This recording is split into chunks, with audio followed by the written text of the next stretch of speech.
abashubuzi b'akatare ka Makanising bayokoramu omurimo bayirundana ofisi ya RDC Mbarara ubwo bakorire papara byo kushaba mu government bayambe. RDC wa Mbarara yikiriza gamba nabo kandi abashubuzi bashabangwe cyapa cy'akatare kishazibwemo kandi buri muntu yinakaju akozese cyapeki.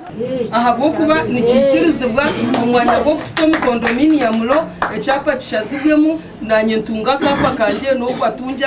kwatunjache kunda yende kuombeka kwiko mwiguru yona nishabangu tawulikiraka eriye baruhe yiwahire association niye turane bahishije omukushaba ko abantu baba kwingana batibona yona nishabangu kucyaka kubana kibasika hege baruho gikansoringa abashubuzo hona no baru kugira ngo cyapa kishazibwemo hona nacyo tubakashwire horisho ekibaru kugira ngo buremeze bukarwa aharita unclack wambarra owahira kachiko karuhe cyandiko cyo kushenya katari Natumanya kasa leche chintu akachigamba mpa ngumaka singari otaro batakichiza development ejo gomizamo konkeche batiro mu office tukimanya kandi ntugamba bana bawasa twita batwite icyo tuza kuchuna you are protected. No, you are protected woman.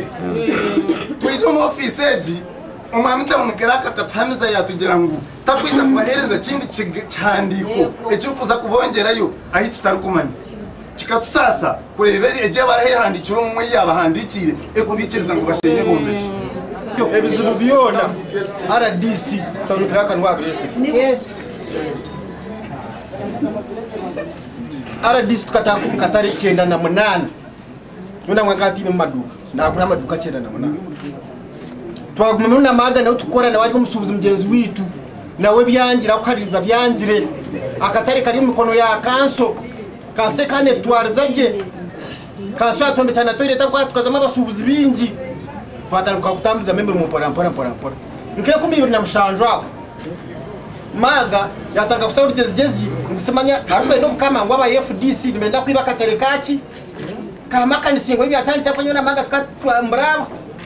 abantu abandi bagira ngo amajuna gabo ngo tubarukureba habwenshi Margaret bagerize nabategeka kwenda kuguza amajugabo ecyapa kitu amaduka gitu nitugenda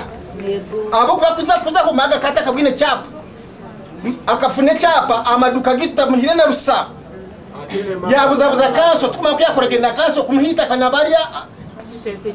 tutategerize yabashuma kwenda twibira amaduka gitu twateraho kwikirira Margaret ofisi ye yabe byabusha kandi nese muzeze mpagatiro yabatari kuzikwata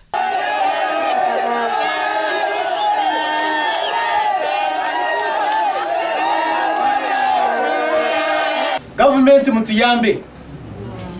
fune cyapa cyo mwanya gutwenda mwanya garuko mu kono yito mutuyambe nk'abashubuzi